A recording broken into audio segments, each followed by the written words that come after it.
नमस्कार, मैं हूं कंचना झा। आप देख रहे हैं हिमालय टीवी यूट्यूब चैनल। और आज मैं एक ऐसे विषय को लेकर बात करने जा रही हूं, या फिर मैं ये भी कह सकती हूं कि बहुत हिम्मत करके आज आपके बीच एक हकीकत को लेकर आई हूं। शुरू में मैं बिल्कुल इस विषय पे बात नहीं करना चाह रही थी, लेकिन इस बीच में इतनी बार यह बातें सामने आई, या कहूँ कि इतनी बार इस मुद्दे को मैंने देखा, सुना, बाद में मन में आया नहीं, इस विषय पे बात करनी जरूरी है। पता तो चले कि समाज में क्या हो रहा है। हम समाज में हो रहे घटनाओं के एक ही पहलू को देखते हैं। जब कोई महिला अपमानित होती है, जब महिला प्रताड़ित होती है, मानसिक शारीरिक प्रताड़ना से वो आत्महत्या जैसा कदम उठा लेती है, तो हम पुरुष वर्ग से सवाल करते हैं। हम उन्हें सवाल या निगाह से देखते हैं। हम ऐसे समाज में रह रहे हैं जहां हमने हमेशा महिला को प्रताड़ित होती देखा है, लेकिन आज एक महिला की वजह, एक बेटी की वजह से, एक पत्नी की मानसिक प्रताड़ना से एक पढ़े लिखे या कहें एक कमाऊ बेटे ने आत्महत्या का रास्ता अपनाया। ये कहानी नहीं है, ये हकीकत है जिस पर आज मैं बात कर रही हूँ आपसे। हमने महिला को कमजोर होते, रोते, चिंता करते, भविष्य के लिए डरते देखा है। हमने देखा है कि एक पत्नी अपने पति से बेइंतहा प्रेम करती है, उसे अपने बच्चे के लिए बहुत सहते देखा है। वो सब कुछ सह जाती है, पर पति का अपमान वह सह नहीं सकती। लेकिन आज सब कुछ उल्टा हो रहा है। जी, मैं बात करने जा रही हूँ अतुल सुभाष की। अतुल एक स्मार्ट 34 वर्ष का नौजवान इंजीनियर था, है नहीं अब। अभी तो उसने जिंदगी जीना शुरू ही किया था। पढ़ा लिखा पैसे वाला नौजवान था, अच्छी नौकरी, अच्छे माता पिता, सुलझा हुआ भाई, पढ़ी लिखी पत्नी, 4 साल का बेटा। तो उसने आखिर इस रास्ते को क्यों चुना होगा? अतुल की माँ का बुरा हाल है। अपने बेटे के जाने के बाद वह सदमे में है और कानून से बार बार न्याय की गुहार कर रही है। अतुल ने अपनी आत्महत्या से पहले 90 मिनट का एक वीडियो बनाया और वीडियो में स्पष्ट कहा कि तंग आ गया था वह अपनी पत्नी निकिता सिंघानिया और सास निशा सिंघानिया से। उन्होंने पैसों के लिए उसे प्रताड़ित किया। यह आरोप लगाकर अतुल ने आत्महत्या कर ली। इसके साथ ही अतुल ने निकिता के भाई, उसके चाचा, न केवल परिवार के बारे में, उसने अपने 1.5 घंटे के वीडियो में सबसे पहले जिस आरोपी का नाम लिया वह उस महिला जज का था जो निकिता के लिए लड़ रही थी। एक महिला जज, या फिर कहे एक जज जिसे पूरी सुनवाई करनी होती है, जिसे केस के अनछुए पहलुओं को देखना होता है कि कहीं कुछ छूट न जाए, उस महिला जज पर उसने आरोप लगाया कि उसे आत्महत्या करने के लिए उकसाया गया था। महिला जज के द्वारा भी उसने पहला नाम महिला जज का लिया और उन्हें सजा मिलनी ही चाहिए, वीडियो में कहा। यह भी बताया कि हम उस देश में रहते हैं जहां की कानून व्यवस्था पर पहले ही लोगों को बहुत ज्यादा विश्वास नहीं है। यहाँ तक कि अपनी आत्महत्या के बाद भी उसे मालूम है कि उसे हत्या के लिए उकसाने वाले आरोपियों को सजा नहीं मिलेगी। अपने आत्महत्या से पहले अतुल ने 23 पन्ने का सुसाइड नोट लिखा। उसने 2 दिन पहले से ही इसकी तैयारी शुरू की। उसे क्या क्या काम करना था, ऑफिस का काम करना था, उसे किराया देना था, उसे अपने बच्चे के लिए कुछ सेव करके रखना था, उसे अपनी माता पिता के लिए कुछ करना था। इन सब बातों का उसने उस 90 मिनट की वीडियो में जिक्र किया था। जिस कपड़े को उसने पहना था उस पर लिखा था इंसाफ बाकी है, और अपने कुछ ख्वाहिशों को भी लिखा। अपने बच्चे को लेकर नोट में लिखा कि बच्चे को अतुल के माता पिता को सौंप दिया जाए ताकि वह अच्छे संस्कार पा सके। उसे बहुत दुख था कि निकिता ने उसके बेटे से उसे कभी मिलने नहीं दिया। वह बेटे को देखने के लिए तरस गया था। अपने मृत्यु के बाद भी वह विश्वस्त नहीं है कि उसे इंसाफ मिलेगा, तो उसने साफ लिखा भी है और साफ वीडियो में भी उसने बताया है कि यदि उसे इंसाफ नहीं मिलता है तो अदालत के सामने जो नाला है उस नाले में उसकी अस्थियों को बहा दिया जाए। सुभाष ने अपने सुसाइड नोट और वीडियो में न्यायपालिका पर खत्म हो चुके अपने विश्वास का जिक्र किया और कहा कि भारत में पुरुषों का लीगल जीनोसाइड हो रहा है, यानी कानूनी नरसंहार हो रहा है।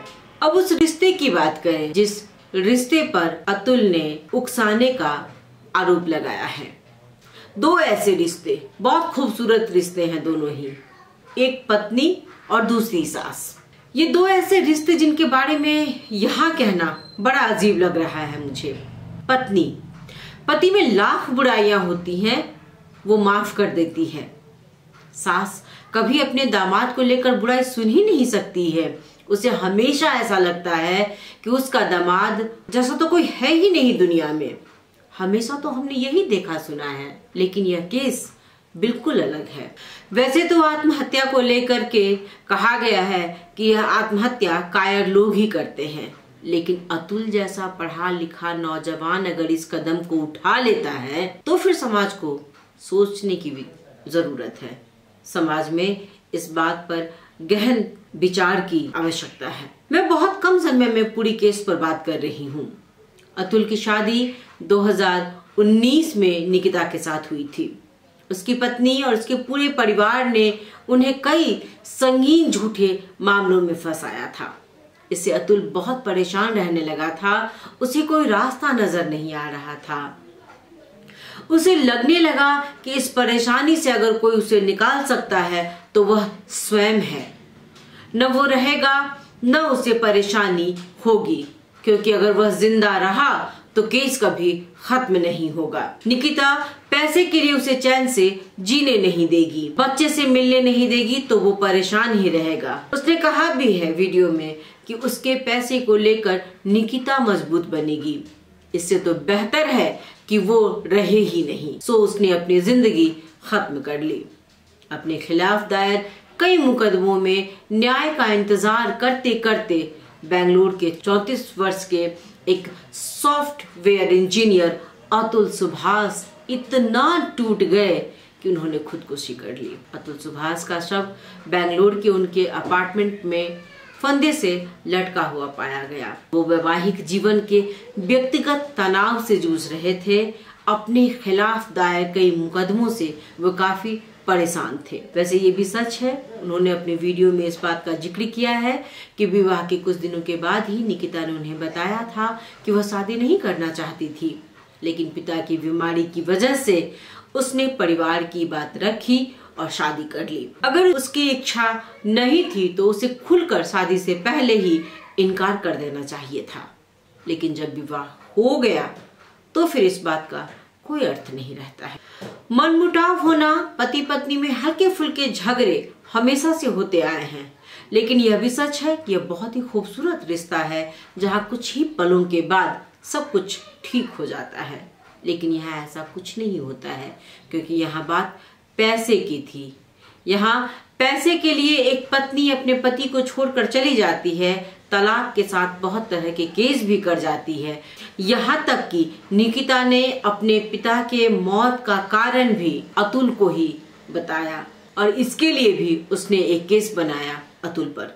120 तारीखें बढ़ी। वह बेंगलोर से 40 बार जौनपुर आया। बहुत बार ऐसा हुआ कि वह तारीख पर पहुंचता और वहां जाकर पता चलता कि आज छुट्टी है। जानबूझकर उसे तंग किया गया, उसे मायूस किया गया। हालात ही कुछ इस तरह के बनाए गए कि उसे आत्महत्या जैसा कदम उठाना पड़ा। सच तो यह है कि कानून ही कुछ इस तरह के बनाए गए हैं कि महिला की बातों को ज्यादा सुना जाता है। पुरुषों की तकलीफ को नजरअंदाज किया जाता रहा है। ऐसा नहीं है कि तकलीफें केवल और केवल महिलाओं को होती हैं। आज का पुरुष भी तकलीफ और पीड़ा में है। हम उसकी पीड़ा को देख नहीं पा रहे हैं। हम आज नारी विमर्श की बात करते हैं। जरूरत है यहाँ पुरुष विमर्श की भी। हम सुनते आ रहे हैं जमाने से कि महिला पीड़ा है, महिला को बहुत पीड़ा है, तो उसकी पीड़ा को देखकर कानून ने महिलाओं को लेकर के बहुत से नियम कानून लागू किए, जिसका कहीं ना कहीं महिलाएं फायदा उठाती आ रही हैं। वो जानती हैं कि वो गलत कर रही हैं, लेकिन उन्हें मालूम है कि कानून उनका ही साथ देगा। इसका यह भी मतलब नहीं है कि सभी महिलाएं गलत हैं। हर महिला पति को तंग ही करती है। हाँ, ये दायरा जो पहले ना के बराबर था अब बढ़ रहा है। वैसे फिलहाल पुलिस ने अतुल की पत्नी और पत्नी के परिवार पर आत्महत्या के लिए उकसाने का केस दर्ज किया है, उन्हें गिरफ्तार भी कर लिया है। इस मामले में अतुल सुभाष की पत्नी के परिवार ने मीडिया से बात करने से मना कर दिया है, लेकिन इतना कहा है कि उन पर जो लगाए गए हैं आरोप अतुल सुभाष द्वारा, वो सभी आरोप गलत हैं। मैंने पहले भी कहा था कि वह कम से कम 40 बार बेंगलोर से जौनपुर गया था। उस पर इतनी धाराएं लगाई गई थी कि एक केस खत्म हो जाता था तो दूसरी लगा दी जाती थी। उसका बड़ा हरासमेंट हुआ। निकिता ने अपने पति पर बहुत तरह के आरोप लगाए हैं, लेकिन ये आरोप झूठे हैं या सच बताने वाला सामने नहीं है। वो जो कहेगी या तो झूठ माना जाएगा या फिर हो सकता है कि सच मान लिया जाए और निकिता छूट जाए, क्योंकि जिस तरह का कानून बनाया गया है वो तो भावना से काम नहीं लेती है, वह एविडेंस देखती है। अदालत कानून देखती है और वकील कानून मानता है और कानून एविडेंस मांगता है। जो एविडेंस दिखाएगा अदालत उसे ही मानेगी। लेकिन क्या अतुल जो लिख कर गया है इंसाफ बाकी है, तो उसे इंसाफ मिलेगा या नहीं, ये तो आने वाला समय ही बताएगा। लेकिन ये सच है कि आज की आवश्यकता है कानून में परिवर्तन की। आने वाले समय में भी अगर आरोपी को सजा नहीं मिली तो लोगों का वैसे भी कानून पर भरोसा नहीं है, रहा सहा जो है वो भी चला जाएगा। आपको यह मेरी बातें कैसी लगी? आप अपने सुझाव सलाह हमें अवश्य लिखें, या आप किस विषय पर बात करना चाहते हैं, सुनना चाहते हैं, वह विषय भी मुझे दें। मैं ज़रूर चाहूँगी कि उसके तह तक पहुँचकर आप तक कुछ सुलझी हुई बातें पहुँचा सकूँ। आपके सुझाव सलाह की मुझे आवश्यकता है। अगर यह कार्यक्रम आपको अच्छा लगा तो आप हमारे YouTube चैनल को सब्सक्राइब भी कर दें। नमस्कार, धन्यवाद।